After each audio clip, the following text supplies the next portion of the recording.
So I feel like it was my starting point. Working and looking away from it. But as I watched the replays, I just realized that they really did a good job of it. I was very impressed. Back. So I kind of get that, but it kind of compounded the issue, right? They added where not great news for Michael Gallup, I don't think. And again, if they're going to have to get in shootouts more, maybe they're going to have to run a little less. He seems to drive in Amari Cooper's lane, understands that dynamic, right? Knows what Tom Brady expects and how he works. And I'll be surprised at some point if we don't start seeing these prices will fall a little bit. In the drafts I've been in already, I mean, DeAndre Hopkins is going off a little bit later than he had been in previous years. I think he had a really good tight end in Heath Miller. And Miller did have one good season under Arians, with Arians calling the plays, but his greatest success.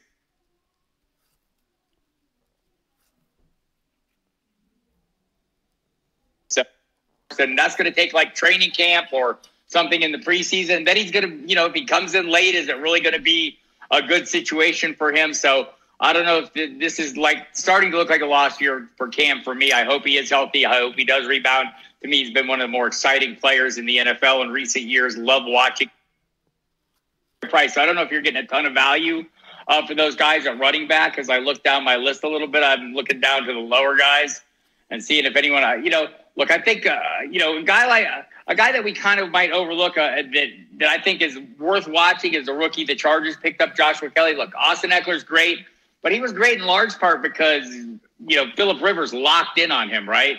And made him a huge piece of the passing game. Will Tyrod Taylor or Justin Herbert do that? So I look at Joshua Kelly, a guy out of UCLA that my friend Matt Waldman, who writes the rookie scouting portfolio, really likes. And I think this is a prime opportunity, a great landing spot for him. And I would say the same for, I guess J.K. Dobbins. You look at it and go, man, they've got so many running backs in Baltimore. What are we always looking for, Nathan, in fantasy football? Is that running back that comes on towards the end of the season, right? The guy that's going to win you titles because he really builds momentum. Maybe Dobbins can be that guy because we know the Ravens are going to run the football, right? And maybe if if Mark Ingram wears down a little bit, Dobbins can kind of gain momentum at the end of the year. So I think guys like that, I think Darius Geis, if he's healthy, is a super great player. And I think the fact that he had an impossible time in tight ends, that position where you can draft one of the top guys, and then see how things play out and stream as the season wears on. I'll continue doing that.